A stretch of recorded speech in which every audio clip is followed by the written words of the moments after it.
প্রমোটারের থেকে 9 লাখ তোলা দাবি, তোলা চেয়ে প্রমোটারকে ফোন কাউন্সিলরের। খড়দা পুরসভার কাউন্সিলরের অডিও ভাইরাল। খড়দার 22 নম্বর ওয়ার্ডের কাউন্সিলর মধুরিতা মুখোপাধ্যায়। কাউন্সিলর মধুরিতা মুখোপাধ্যায়ের বিরুদ্ধে অভিযোগ,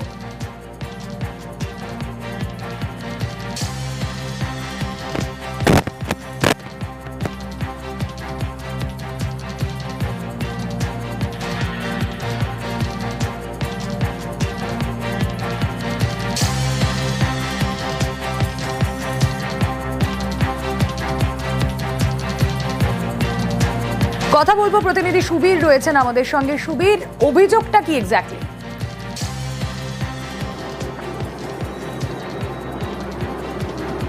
দেখো, খড়দহ পৌরসভার 22 নম্বর ওয়ার্ডের কাউন্সিলর মধুরিতা মুখোপাধ্যায় তিনি কিন্তু এলাকারই যিনি প্রমোটার রয়েছেন তিনি তার সেখানে প্রমোটিংয়ের নির্মাণ কাজ করছেন এবং সেই জায়গায় দাঁড়িয়ে কিন্তু প্রমোটারকে তিনি ফোন করে 9 লক্ষ টাকা দাবি করেন তাকে দিতে হবে এবং তারপরে কিন্তু প্রমোটার সেই যে কথোপকথনের অডিও ভাইরাল হয়েছে সেখানে প্রমোটার বলছেন যে আমি 5 লক্ষ টাকা দিতে পারবো, কিন্তু কাউন্সিলর বলছেন যে আপনার সাথে সেই কথা হয়নি, আপনাকে যেটা বলেছি আপনাকে সেটাই দিতে হবে। অর্থাৎ এই যে প্রমোটারকে যে এই ধরনের ঘটনা, অর্থাৎ এই যে টাকা চেয়ে যে এত মোটা অঙ্কের টাকা চেয়ে যে এরকম যে তোলাবাজি যে ঘটনা, এই নিয়ে কিন্তু সভাপতি প্রমোটার সাথে যোগাযোগ করে তাদের মধ্যেকার এই কনভারসেশন একবার শোনায়। হ্যালো হ্যালো, হ্যাঁ, অ্যাকাউন্ট পেয়েছে মানে দুটো দিন আশিস চক্রবর্তীর নামে আর একটা রেবা মুখার্জি। না, ওদের নামে আমি দেবো কেন চেকটা?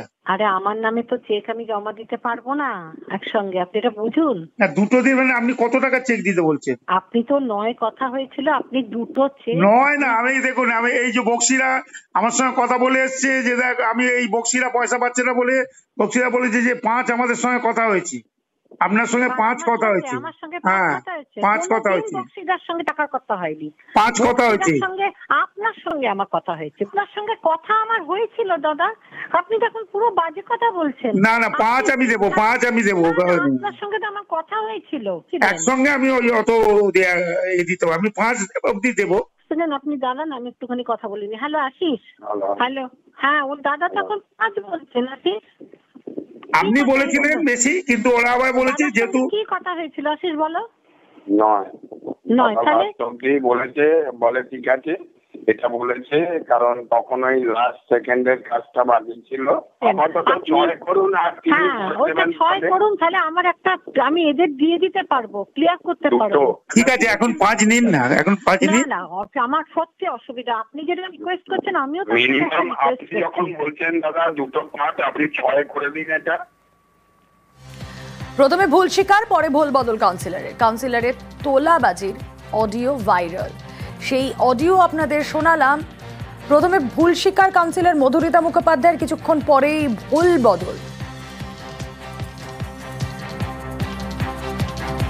এবং আরো অভিযোগ রয়েছে এই কাউন্সিলরের বিরুদ্ধে। আসুন বিস্তারিত জানি, আমাদের প্রতিনিধি সুবীর রয়েছেন সঙ্গে। সুবীর,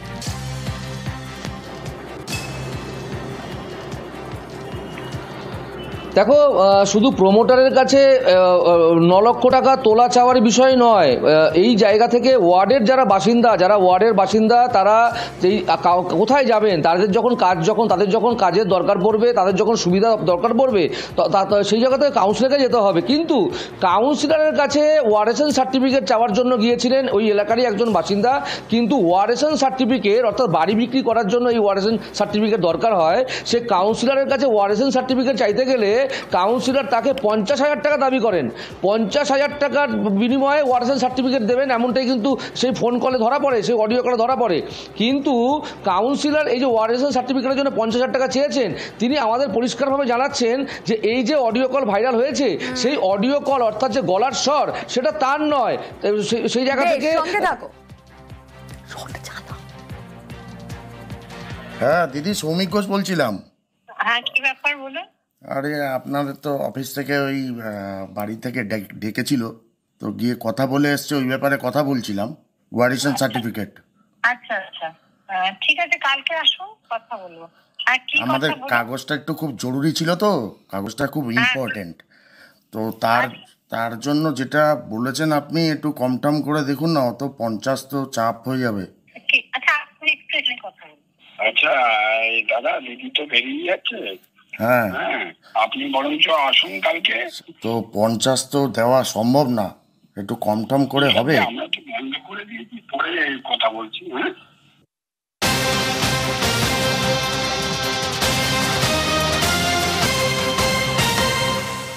সুবীর, যে কথা তুমি বলছিলে, কাউন্সিলর প্রথমে ভুল স্বীকার করেও তারপর তিনি নরম হয়ে যান, তিনি তার ভুল বদল করেন কেন, কিভাবে?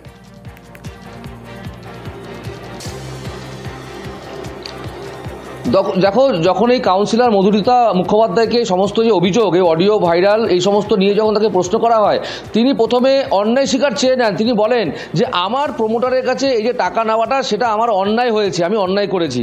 কিন্তু তার কিছুক্ষণ পরে তিনি ভুল বদল করে ফেলেন। তিনি বলেন যে এই যে অডিও, অর্থাৎ এই যে 50,000 টাকা চাওয়ার যে অডিও, সেই অডিও কিন্তু আমার নয়, এটা কিন্তু আমার অডিও নয়, আমার গলার স্বর নয়। কিন্তু এই যে গোটা ঘটনা, অর্থাৎ এই কাউন্সিলর যে বিভিন্ন লোকের কাছে এত টাকা দাবি করছেন, সেই জায়গা থেকে কিন্তু খড়দহ পৌরসভার পুরপ্রধান নীলু সরকার তিনি কিন্তু তদন্তের আশ্বাস দিয়ে তিনি বলেছেন যে এই ধরনের ঘটনা যে ঘটাচ্ছেন কাউন্সিলর, এটা কিন্তু দলের বদনাম হচ্ছে এবং দলীয়ভাবে এই যে গোটা ঘটনার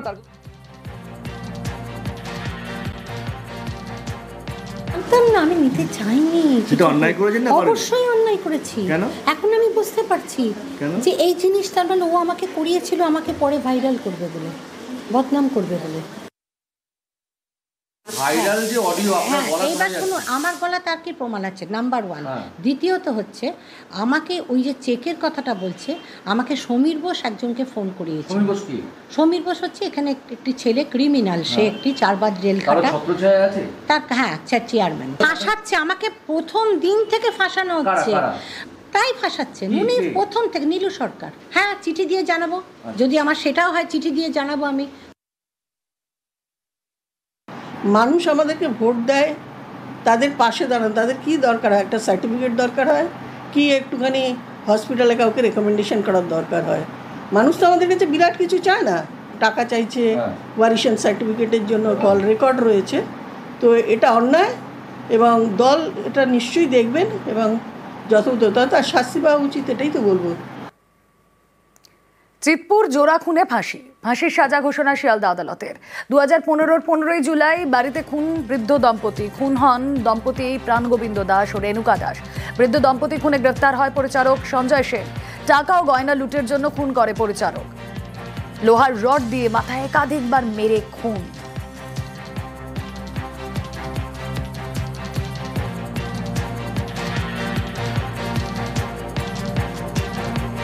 ওনার ফাঁসির সাজার যে কারণ, সেটা হচ্ছে যেই মৃত্যুটা হয়েছে সেই মৃত্যুটার নৃশংসতা এবং যেইভাবে মারা হয়েছে, এবং একজন নয়, দুজন এখানে মৃত, ব্রুটালিটির ওপর বেস করে আজকেই ফাঁসির সাজা উনি সুজিয়েছেন। অনেকগুলো জায়গায় এখনও সন্দেহের জায়গা রয়ে গেছে, যেই জায়গাগুলো আমরা জাজমেন্টটার কপি বা বাকি যেই তথ্যগুলো আছে সেগুলো আমরা কপি কাল পরশুর মধ্যে পাবো। সেগুলোকে উচ্চতর আদালতে আমরা যাব এবং যদি প্রয়োজন হয় রিইনভেস্টিগেশন বা রিট্রায়ালের আবেদনও আমরা রাখতে পারি।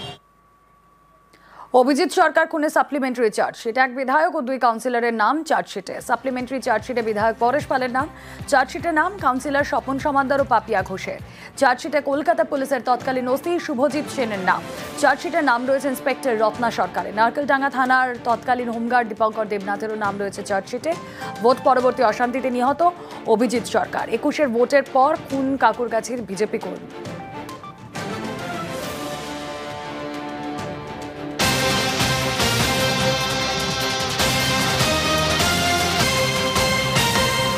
ভোট পরবর্তী অশান্তি মামলায় প্রথম দোষী সাব্যস্ত। ধর্ষণে ধৃত রফিকুল ইসলাম দোষী সাব্যস্ত। 2021-এ আমবাগানে নাবালিকাকে ধর্ষণ, মানিকচকের নাবালিকাকে ধর্ষণে ধৃত রফিকুল। বিস্তারিত জানাবেন অমিত, রয়েছেন সঙ্গে অমিত। দেখো, ভোট পরবর্তী অশান্তির যে ঘটনা, সেই ঘটনায় প্রথম দোষী সাব্যস্ত হলো ব্যক্তি রফিকুল নামে ব্যক্তিকে ধর্ষণের মামলাতে, নাবালিকাকে ধর্ষণের মামলাতে তিনি অভিযুক্ত ছিলেন।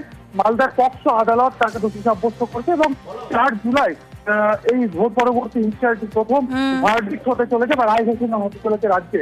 সেক্ষেত্রে আমবাগানে 9 বছরের নাবালিকাকে ধর্ষণ করা হয়েছিল এমনটাই অভিযোগ। পক্সো একটা 6 নম্বর ধারা এবং 12 বছরের কম বয়স হওয়ার কারণে ভারতীয় দণ্ডবিধি 377 কিন্তু মামলা হয়েছিল রফিকুলের বিরুদ্ধে। আজকে দোষী সাব্যস্ত করা হয়েছে। বেশ।